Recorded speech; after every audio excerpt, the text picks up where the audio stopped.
प्रिय विद्यार्थियों, नमो नमः।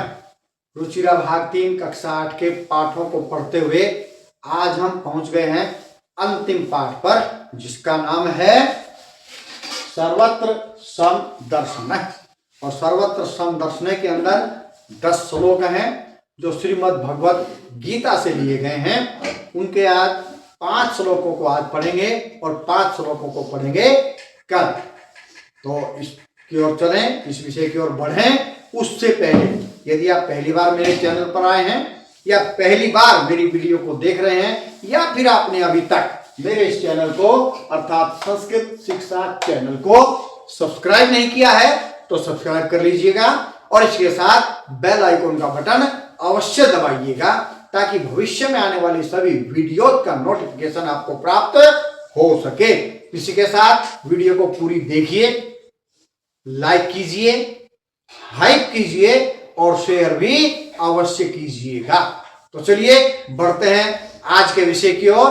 आज का विषय सर्वत्र समदर्शन पाठ का सरलार्थ आधा करेंगे। तो चलिए पाठ के श्लोकों का सरल अर्थ करने के लिए चलते हैं। सर्वत्र समदर्शन है पाठ में कुल 10 श्लोक हैं, जिसमें से 5 आज करेंगे और 5 करेंगे कल। वैसे एक हमने कर लिया था, उसकी हिंदी को फटाफट पढ़ लेते हैं एक बार। चलिए पढ़ते हैं।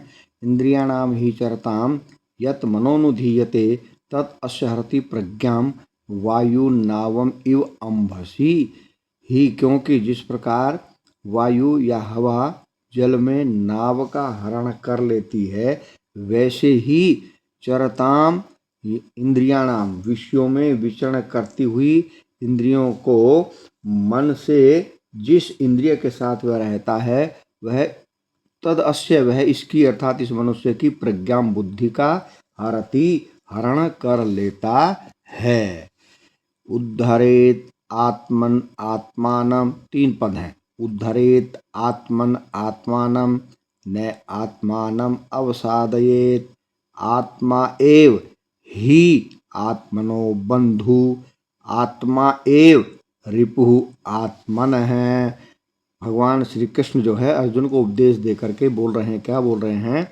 आत्मना स्वयं, आत्मानम स्वयं का, उद्धरेत उद्धार करे, अर्थात मनुष्य स्वयं ही अपना उद्धार करे। आत्मानम स्वयं को, न अवसादेत गिरने न दे, पतन न होने दे, स्वयं का पतन न होने दे। ही क्योंकि आत्मन है स्वयं ही, आत्मा एव स्वयं ही स्वयं का क्या है? बंधु भाई है। आत्मा एव रिपु आत्मन है और स्वयं ही वह अपना शत्रु है। तो व्यक्ति का जो अगर अच्छे कार्य करता है तो अपना ही मित्र है और बुरे कार्यों में लीन रहता है तो वह स्वयं ही अपना शत्रु भी है। युक्ताहार विहारस्य युक्त चेष्टस्य कर्मसु युक्त स्वप्न अवबोधस्य योगो भवति दुःखा। योग दुख को नष्ट करने वाला है, योग दुख को नाश करता है। लेकिन किसका?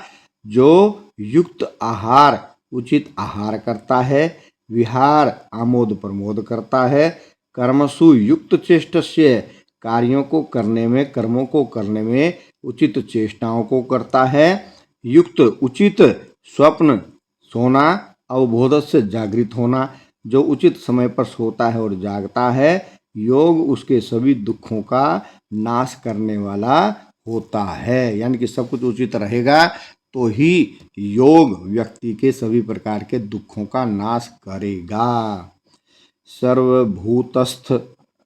भूतस्थम आत्मानं सर्वभूतानि चात्मनि ईक्षते योग युक्तात्मा सर्वत्र समदर्शन है। सर्वत्र समदर्शन है, जो सभी को समान रूप से देखने वाला है, समभाव से देखने वाला है। वो क्या करता है?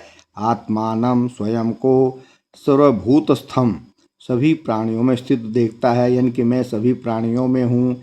इसी प्रकार च और आत्मनि अपने अंदर, सर्वभूतानि सभी प्राणियों को देखता है, स्वयं को सभी प्राणियों में और अपने अंदर सभी प्राणियों को इक्षते जो देखता है। ऐसा योग युक्त आत्मा, योग से युक्त आत्मा वाला व्यक्ति मनुष्य सर्वत्र समदर्शन है, सबको समान रूप से देखने वाला होता है। अर्थात स्वयं को सभी प्राणियों में देखना और सभी प्राणियों को अपने अंदर देखने वाला व्यक्ति ही अच्छा योगी होता है, योग से युक्त होता है, कृष्ण भगवान की भावना से युक्त होता है। असंशयम महाबाहो मनो दुर्निग्रहम चलन अभ्यासेन तु कौन्तेय वैराग्येण च गृह्यते। हे महाबाहो, हे महाबली महान भुजाओं वाले अर्जुन, असंशयम निश्चित ही मन चलम चंचल है, दुर्निग्रहम और कठिनता से वश में करने योग्य है। हे महाबाहु अर्जुन, हे बड़ी बड़ी भुजाओं वाले अर्जुन, निश्चित ही मन चंचल है और कठिनता से वश में करने योग्य है। तू परंतु कौन्तेय, हे कुंती पुत्र अर्जुन, अभ्यासेन अभ्यास के द्वारा, वैराग्येण च और वैराग्य के द्वारा, गृह्यते मन को वश में किया जा सकता है। तो मन में वश को करना है तो अर्जुन क्या करना पड़ेगा? मन में वश करने का अभ्यास करना पड़ेगा और वैराग्य को धारण करना पड़ेगा।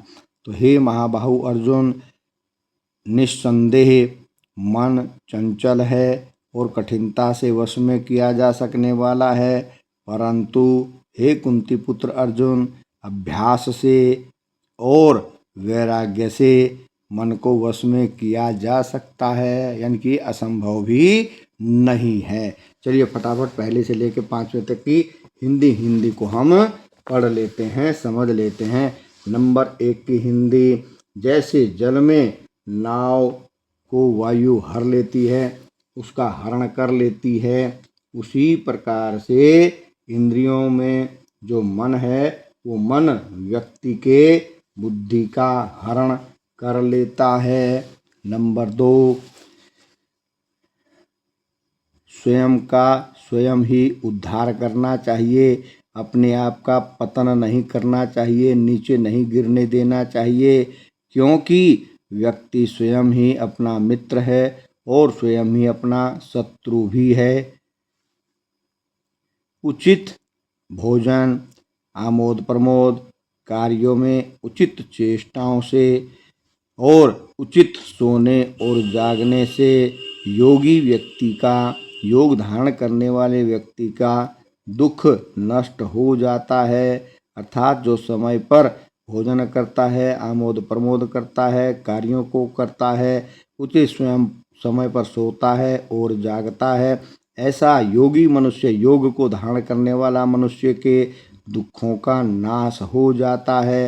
अर्थात सब कुछ उचित समय पर करना चाहिए। सर्वभूतस्थम आत्मानं सर्वभूतानि च आत्मनि ईक्षते योग युक्तात्मा सर्वत्र समदर्शनः।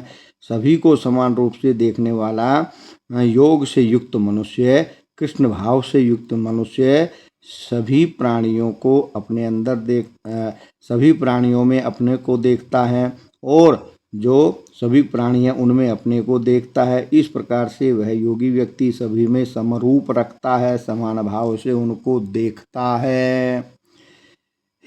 हे महाबाहो, असंशयम महाबाहो मनो दुर्निग्रहम चलम अभ्यासेन तु कौन्तेय वैराग्येण च गृह्यते। हे महाबाहु, लंबी भुजाओं वाले अर्जुन, निश्चित ही मन चंचल है और कठिनता से वश में करने योग्य है, परंतु हे कुंती पुत्र अर्जुन, अभ्यास के द्वारा और वैराग्य के द्वारा मन को वश में किया जा सकता है। तो 5 श्लोकों को हमने आज कर लिया है। बाकी के जो 5 श्लोक बचे हुए हैं उनको करेंगे कल। तब तक के लिए जयतु सुर भारती।